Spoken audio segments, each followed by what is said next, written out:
Bueno, en sí la selección de personal es escoger entre los candidatos reclutados a los más aptos para ocupar las vacantes en las empresas. Así tratando pues de mantener o aumentar incluso la eficiencia del desempeño personal y así como la rentabilidad de la organización. Bueno, la selección de personal busca más que nada solucionar los problemas. Hay unos fundamentales que son como la adecuación del hombre a cargo y la eficiencia del hombre a cargo. El proceso de la selección de personal es la función de administración de personal que conduce a la incorporación y esto puede determinar las técnicas más convenientes para llevarlas a la práctica. Dentro de este procedimiento encontramos la selección de personal, que es un conjunto de procedimientos orientados a reclutar candidatos para seleccionarlos a la organización. Esto podría ser para reemplazar a algún empleado, ya sea por alguna denuncia, algún despido, jubilación, algún cambio de puesto, una transferencia, vaya un cambio, o un fallecimiento incluso. Lo cierto es que supone este funcionamiento el proceso de empleo, ya sea por línea, por personal de línea, este, o por el Departamento de Recursos Humanos. Y la ventaja que sea esta el área de iniciar y desarrollar el proceso son de que el supervisor continúa con su actividad específica y se tiene una nueva visión conjunta de la organización. Y es más económico y así se pueden evitar roces. Bueno, yo les voy a explicar lo que es la selección de personal como proceso de comparación. La selección debe mirarse como un proceso real de comparación entre dos variables: las exigencias del cargo, exigencias que debe cumplir el ocupante del cargo, y el perfil de las características de los candidatos que se presentan.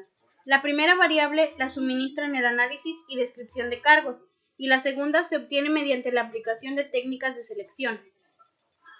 Sean x la primera variable y y la segunda, se deduce que, cuando x es mayor que y, el candidato no reúne las condiciones que se necesitan para ocupar el cargo. Cuando x y y son iguales, el candidato posee las condiciones ideales para ocupar el cargo. Cuando x es menor que y, el candidato tiene más condiciones que las exigidas por el cargo. Lógicamente, esta comparación no se concentra en torno de un punto de las dos variables, sino que admite una franja de aceptación. La comparación es típicamente una función de staff, desarrollada de manera específica por la dependencia de selección de recursos humanos de la empresa.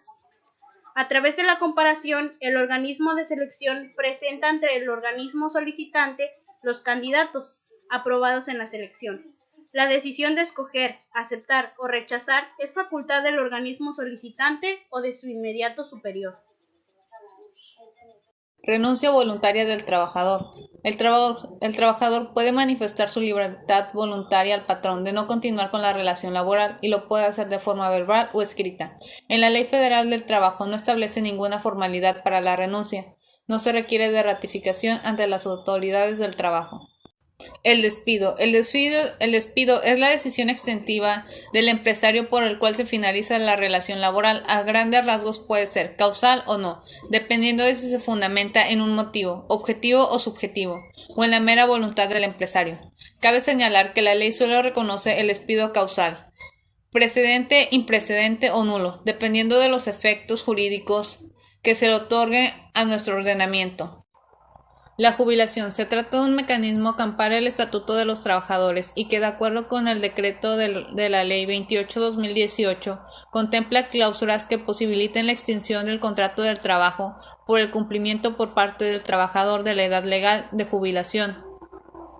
El trabajador que quiera jubilarse con el 100% de la pensión tiene que haber cumplido por lo menos 66 años, en caso de que acredite menos de 37 y 3 meses de cotización. No obstante, quien haya excedido ese periodo de cotización también puede jubilarse por los tradicionales 65 años con toda la pensión. Nuevo puesto. Si el trabajador cambia de cargo, ya sea que implique un ascenso o un descenso, o simplemente cambie de funciones por el mismo salario, no se afectará la ejecución del contrato del trabajo ya firmado. No obstante, si el cambio de cargo incluye un nuevo salario y nuevas responsabilidades para el trabajador, lo ideal es firmar un contrato en el que se incluyan estos nuevos elementos. Selección de personal implica 3 modelos de comportamiento. El número 1 es el modelo de colocación, cuando no se contempla el aspecto rechazo. En este modelo hay solo un candidato para una vacante que debe ser cubierta por él. En otras palabras, el candidato presentado debe ser admitido sin objeción alguna. Número 2. Modelos de selección cuando hay varios candidatos para cubrir una vacante. Las características de cada candidato se comparan con los requisitos que el cargo por proveer exija. Pueden ocurrir 2 alternativas: aprobación o rechazo. Y número 3. Modelos de clasificación. Es el enfoque más amplio y situacional. En este hay varios candidatos que pueden aspirar a cubrir varias vacantes.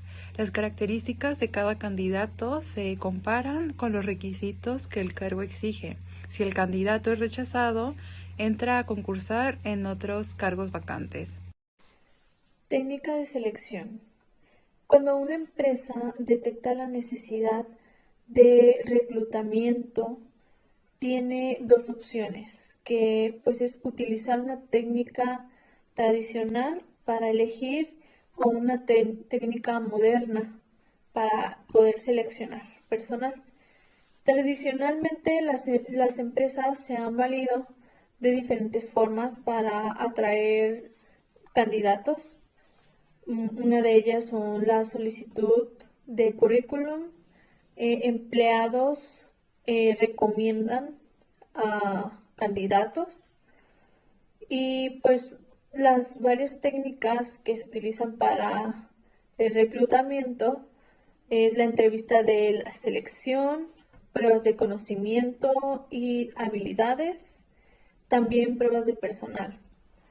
Para encontrar al personal que se desea, para tu vacante es necesario hacer una evaluación de la competencia que pues tenga y el puesto de trabajo al que se va a postular. Pruebas psicométricas. Es una medida objetiva y estandarizada de una muestra de comportamiento. Se basa en las diferencias físicas, intelectuales y de personalidad. Estas analizan cómo y cuánto varía la actitud de un individuo con relación al conjunto de otros individuos. Pruebas de personalidad. Las pruebas de personalidad permiten analizar y conocer el carácter y temperamento de un individuo. Recordemos que el carácter consiste en los rasgos adquiridos a lo largo de experiencias y vivencias por parte del individuo, mientras que el temperamento son los rasgos innatos del mismo.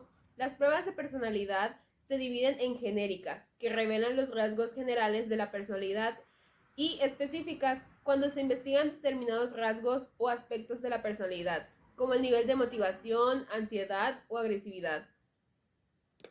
Pruebas de simulación. Aquí el aspirante es sometido a una situación de simulación de algún acontecimiento, generalmente relacionado con el futuro de la empresa.